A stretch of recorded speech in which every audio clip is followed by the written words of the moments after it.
politique, parlons politique. Monsieur le ministre, quel bilan faites-vous de la gouvernance du président Alassane Ouattara? C'est un bilan qui m'apparaît totalement négatif. Vous savez, quand on fait une chute, tout dépend de la distance du point de départ de la chute. C'est par rapport au niveau du sol et au point de départ de la chute qu'on mesure l'ampleur de la chute. Ce régime avait promis beaucoup de milliards à la Côte d'Ivoire. Il a promis beaucoup de milliards dans chacune des régions de la Côte d'Ivoire où les passés bas de campagne. Et il a promis qu'en 2020, la Côte d'Ivoire serait un pays émergent. Or, que constate-t-on aujourd'hui? Après le CDD dont il a reçu tous les fonds, il a surendetté le pays. On est aujourd'hui à 13 000 milliards de dettes. Simplement, ce chiffre montre combien l'échec est profond. Mais je vous donne un autre chiffre. Le taux de pauvreté aujourd'hui dans notre pays aussi entre 51 et 52%. Monsieur le ministre, c'est vrai qu'on n'a pas atteint l'émergence, comme vous le dites, mais le chef de l'État estime que son bilan est inattaquable. On voit des routes, on voit des ponts, on voit certaines infrastructures de part et d'autre. Moi, je ne vois pas les routes, je ne vois pas les ponts. On parle du troisième pont, oui, mais ce troisième pont, ses financements étaient bouclés, tous les projets étaient faits. Et quand vous regardez, bien sûr, il y a quelques rues qui ont été faites à Abidjan-Cocody, mais parcourez 100 km sur l'autoroute, dès que vous sortez de l'autoroute, c'est la catastrophe. Monsieur le ministre, vous avez la possibilité en 2020 de changer la donne, de changer de régime. Il a souligné la commission électorale indépendante au sein de tous les débats. Est-ce que vous pensez qu'il est vraiment important de réformer cette commission et pourquoi? Bien sûr, il faut la réformer. C'est à l'image de son régime qui est arrivé au pouvoir par la force. C'est un régime, c'est un pouvoir mal acquis par la force des armes et ce pouvoir a gardé l'habitude de faire des passages en force. Il n'utilise jamais le dialogue politique pour rechercher des solutions de consensus. Il aurait fallu que la CEI, qui va être l'arbitrage, le lieu d'arbitrage des élections, fût une CEI consensuelle. Or là, il impose une CEI par la force, sans tenir compte des propositions ni de la société civile, ni des partis politiques de l'opposition. Au Pacte des Sports, tout récemment, le chef de l'État l'a dit, vous avez été associé au débat, mais à chaque fois, le FPI claque la porte.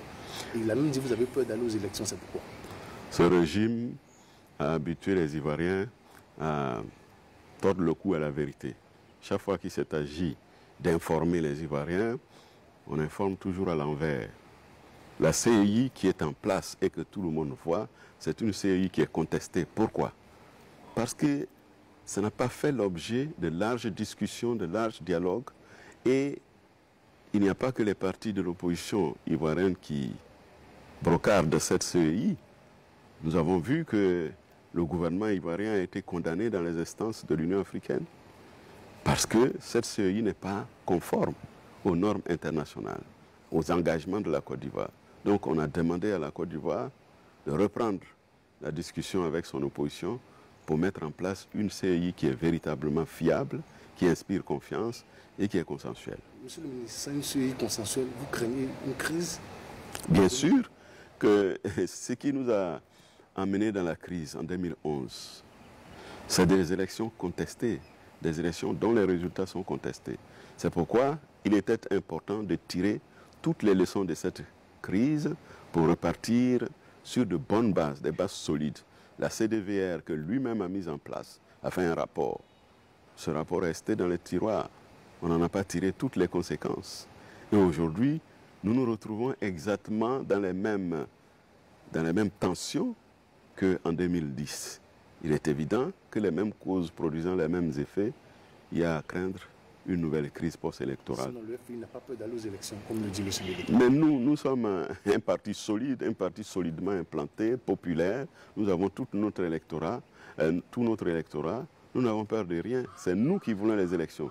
Eux, ils ne préparent pas des élections, ils préparent toujours des coups de force. Mais monsieur le ministre, le RHDP aujourd'hui affirme être le premier parti bien implanté en Côte d'Ivoire. et après les recrutements massifs qu'il y a au PDCI et aussi quelque part au FPI, est-ce que vous ne craignez pas que le RHP soit vraiment très bien implanté? Moi, je tiendrais le raisonnement contraire. Au départ, ce régime nous disait qu'il avait la majorité sociologique en Côte d'Ivoire parce qu'il y avait le RDR, il y avait le PDCI et puis il y avait le MPCI. Aujourd'hui, le PDCI est parti du RHDP, le MPCI les a quittés, il ne reste plus que la branche Ouattara. Comment est-ce qu'ils justifient leur majorité? Ce régime est en réalité minoritaire et c'est lui qui a plutôt peur des élections. Nous sommes pour les élections, mais nous voulons que ces élections se passent dans des conditions qui sont équitables pour tous.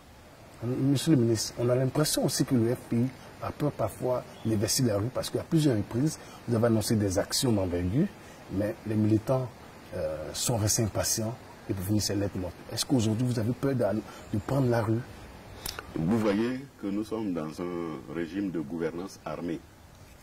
C'est un régime qui est armé et qui a toujours l'arme sous la tempe de ses adversaires. Vous connaissez mon histoire, j'étais en exil. On m'a arrêté en exil, on m'a boxé, on m'a attaché, on m'a jeté dans l'avion de force et on m'a ramené illégalement ici pour me jeter en prison sous des accusations fallacieuses. C'est comme ça que ce régime fonctionne. Il n'admet pas les libertés démocratiques, il n'admet pas le débat des idées. C'est toujours le passage en force. Et c'est pour cela qu'un dirigeant politique, avant de jeter ses militants dans la rue, doit prendre toute la mesure des risques qu'il fait encourir à ses militants. Et c'est cela qui explique que le FPI se contente aujourd'hui de faire des meetings quand on les autorise, parce que souvent nos meetings sont interdits, puisque ce régime n'aime pas les libertés démocratiques. Mais pour l'instant, nous attendons de regrouper totalement nos forces avant de passer à la phase des marches de protestation et des manifestations de rue. Vous avez vu récemment à Yopougon, à la place Figaro, c'était une place bondée de monde. Nous sommes en train de refaire toutes nos forces pour montrer que c'est nous, la première force politique en Côte d'Ivoire.